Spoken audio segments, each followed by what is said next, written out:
Welcome back. So today we're going to be painting the new model from Games Workshop called Provisionally Prepared. It's two Ratling snipers. As soon as I saw this model, I thought I've got to give this a go. It's full of really interesting details. Let's get to it. I'm Dan, you're watching The Hobby Void. Okay, it comes in a nice little box. Let's get this thing unwrapped and built.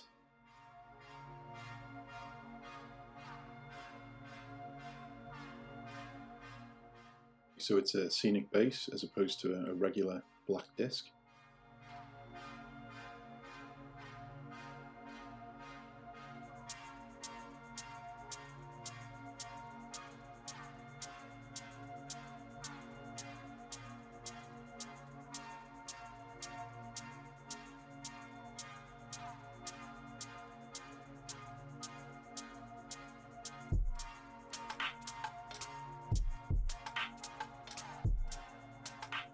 So over a black prime, going in with a nice thin coat of Mechanica Standard Grey. There's some really nice detail in this stonework, so I'm going to do a couple of really thin coats so we don't clog any of that detail up.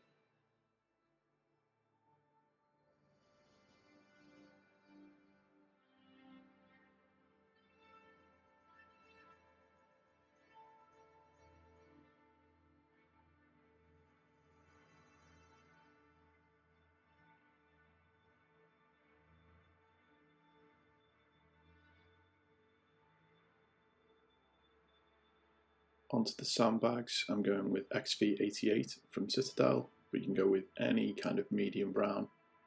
We're going to shade this down shortly as well, so it will appear darker overall.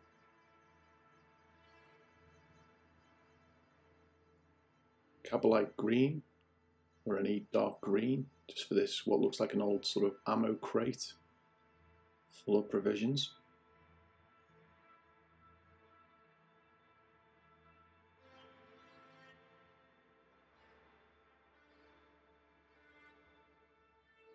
Back to XV88 for that turkey and the pie. Well, I assume it's a turkey.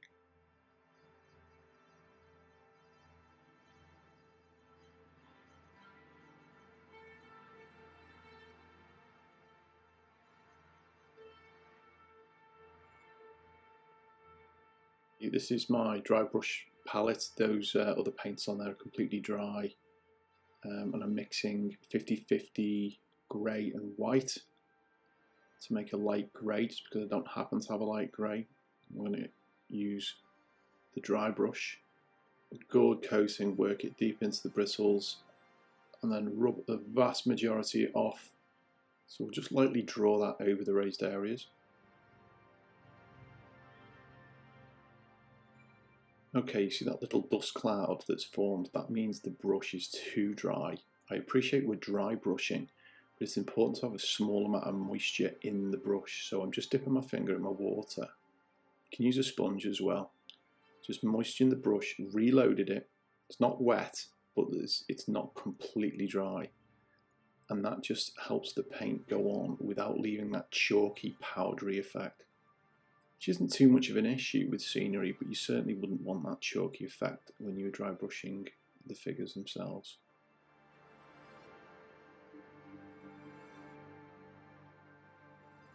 With dry brushing, it's important to build up the layers, build up the effects slowly over multiple passes, go back and reload the brush and continue to build up the effect. If you're going too hard too soon, it'll streak and you won't get that nice smooth finish.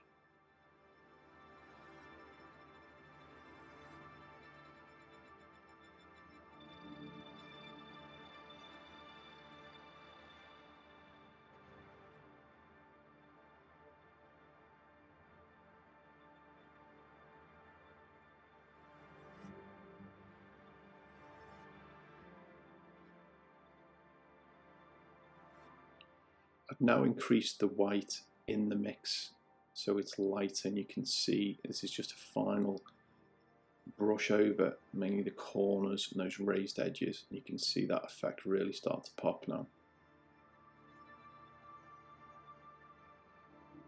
We're going to be adding a wash after this dry brush. Now you can wash beforehand and then dry brush. I like to over dry brush, almost exaggerate, go a little bit too far, and then the wash will bring it down to a more realistic level.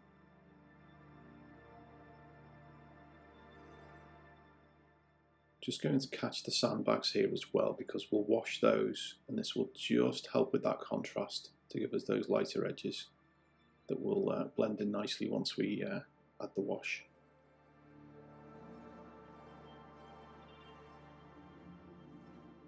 So here we're using Agrax Earthshade. We can use any brown wash.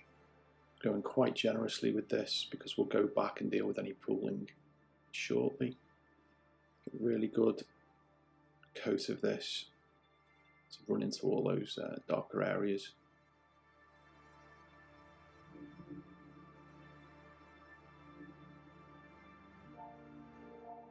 Probably got 60 seconds or so to be able to manipulate this before it starts to get sticky and you risk ruining the effect as it's starting to dry. So you can move it around as you need to. As you say, I'm being quite liberal with it. It's giving us a nice effect.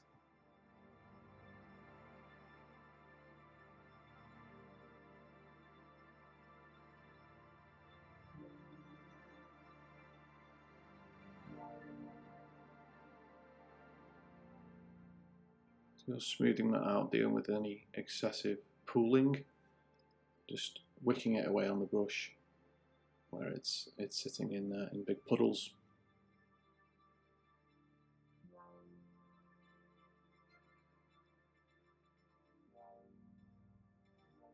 Just got a dab of water on the brush there just to dilute the top of that sandbag. Just wanted to smooth that out a little bit.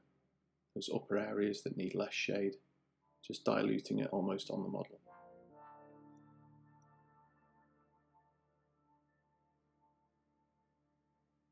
Okay, over to Nuln Oil and straight onto the stonework. Exactly the same again. Good coat on there, and we'll deal with any excessive pooling as we go around. Just adds a lot of depth to the stonework, improving that contrast.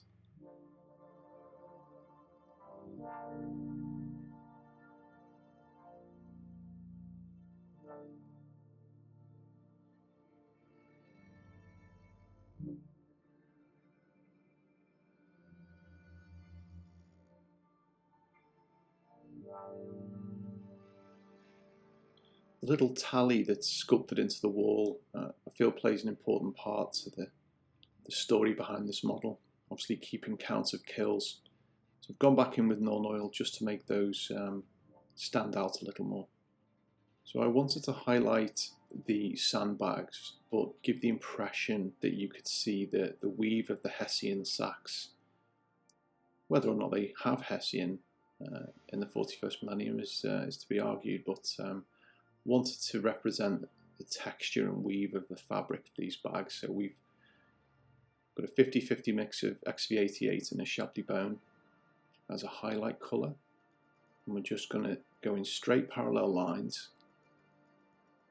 and turn it 90 degrees and almost cross hatch the other way, just to create a texture.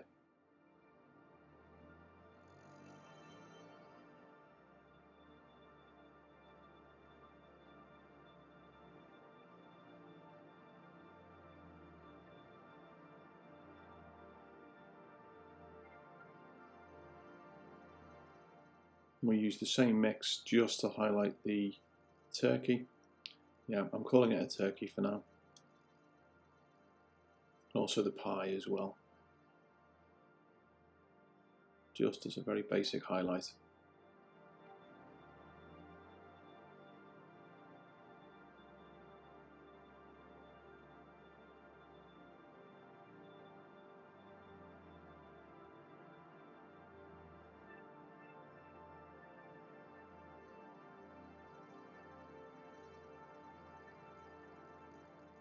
Jumped ahead here, so let's catch up. We've coated the fridge in white and give it a Nuln Oil shade. The apple and the grenade, again, a white undercoat and then some nice bright Blood Angels red contrast paint, and the bottle in Caliban green and with a moot green highlight. Whilst we're not going to go into colour theory here, the majority of our main characters are going to be green in colour.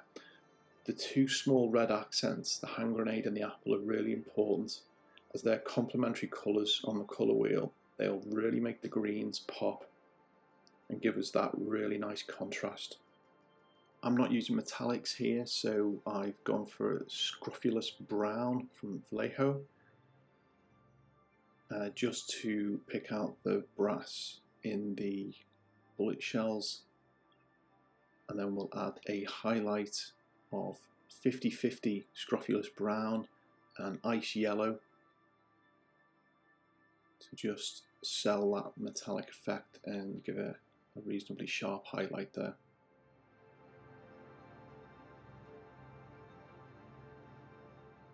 And there is our base done. We've used a little bit of rust, Mournfang brown, just to make that fridge look a little bit worn, and picked out those leather items on the floor as well. And those leather items were highlighted with a 50-50 mix of Mournfang brown and a Shabdi bone.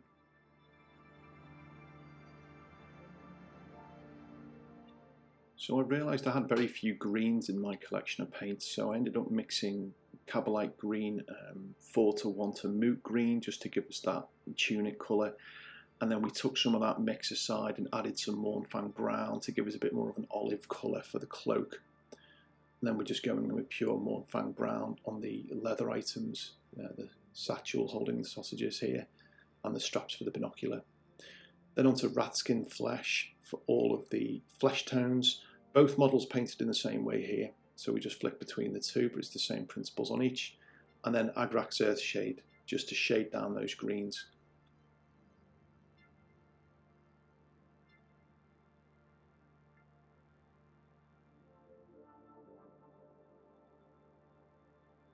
Pick out the leather here as well, and the trousers, which is still in the black prime. And this will just give us a consistent finish across all of the colours.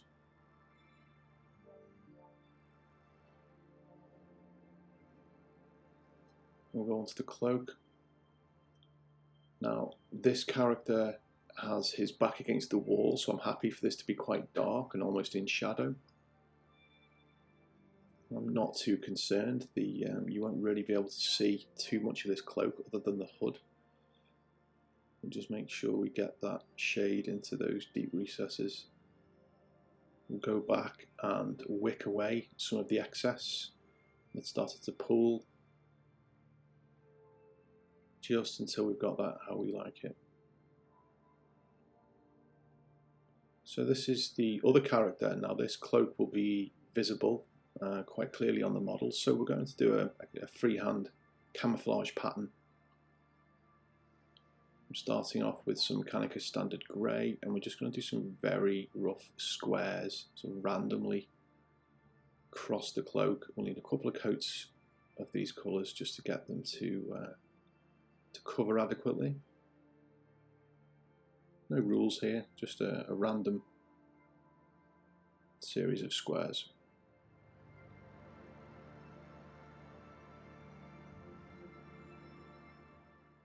We'll do the same again with Mournfang brown.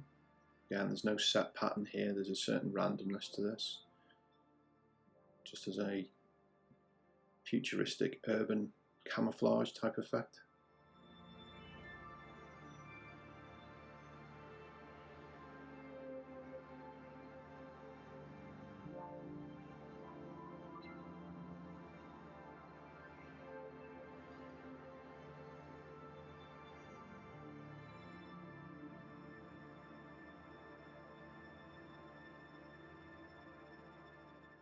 Same again with the XV88.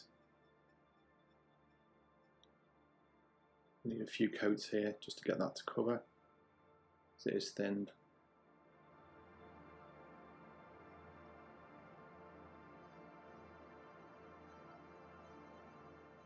The final colour here is black. I'm using black Templar contrast paint by Citadel, I use this as my go-to black paint, not so much as a contrast paint, but it just flows really nicely off the brush, and so I use it as a general purpose black paint.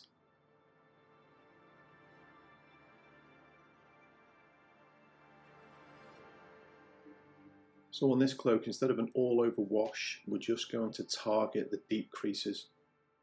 So we're using it neat on these quite defined creases around the hood.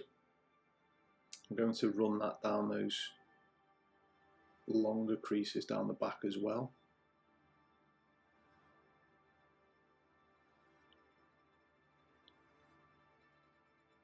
Where they appear a little bit too strong and a little bit too stark, I'm going to go and just dip the brush in a touch of water and just use that to soften the effect on those flatter areas, just to improve the gradients and just improve the way that blends, that shadow blends. Okay, so we've got a lightened Mechanica Standard grey. We've put a little bit of white in it, using that to highlight the edge of the hood. We'll do the same on the base of the cloak and just pick out those lighter grey areas. You can of course work through all of the colours, but certainly the grey is one that stands out. You just use a lighter version of each of those colours and work your way through and highlight them in turn. So let's return to our previous green mix. We'll add a little amount of white to it, on a 4:1 ratio at this point, and just start highlighting that tunic. Looked a little bit of a minty coloured green this at first, which I wasn't too keen on, but it dried a little bit more subtle.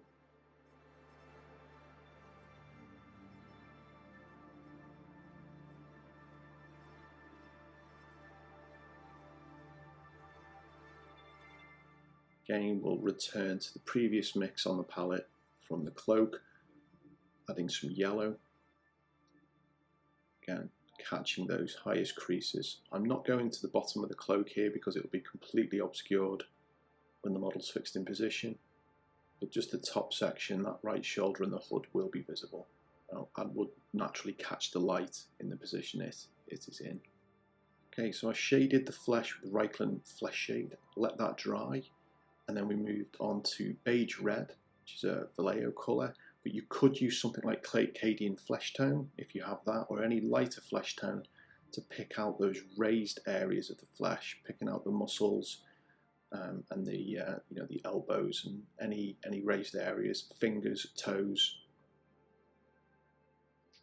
And on this model, we'll move over to the face as well with the same colour, and we'll start painting in those raised areas while keeping the darker colour, the rat skin flesh that we applied earlier, and the wash in the darker recesses and in the areas that would naturally be in shade, for example in the eye sockets, under the lips, in the middle of the ear there. So we'll just think about where the light's going to catch and just touch those areas very carefully with the brush to give that face some definition and contrast.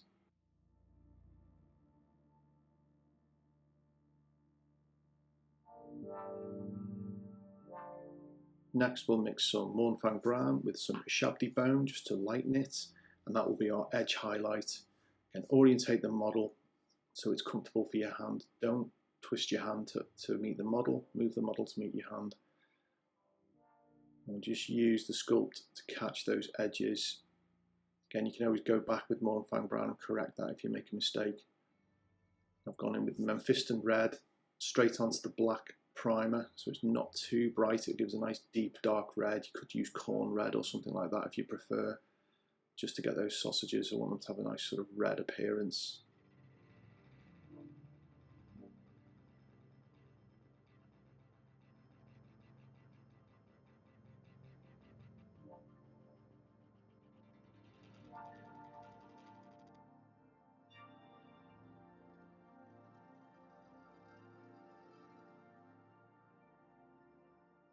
And we're using Evil Sun Scarlet here, but you could use any slightly lighter red. It's just got a touch of orange through it to act as a highlight And we'll just go for those central sections, leaving some of the Mephiston red at the sides, which in turn is leaving some of the black prime in those deepest recesses. Now if you wanted to, you could use a metallic like lead belcher to paint the gun. I here have gone for a non-metallic option, so I've used some Mechanica standard grey, and I've started to add increasing amounts of white to it and painting increasingly thinner stripes at 3 points across the barrel and other cylindrical parts of the gun. So there's 3 highlights on this. There's one, you can just see 2 of them there, and there's one on the back of the barrel, which you can't see at this angle. We've also used that same colour to edge highlight the goggles. And then finally we'll use Cabalite green by itself as a subtle highlight on the black weapon, as opposed to a grey. This just gives it a little bit more colour. I think this is the scheme they've likely used on the box art, and it looked good, so we'll go with that.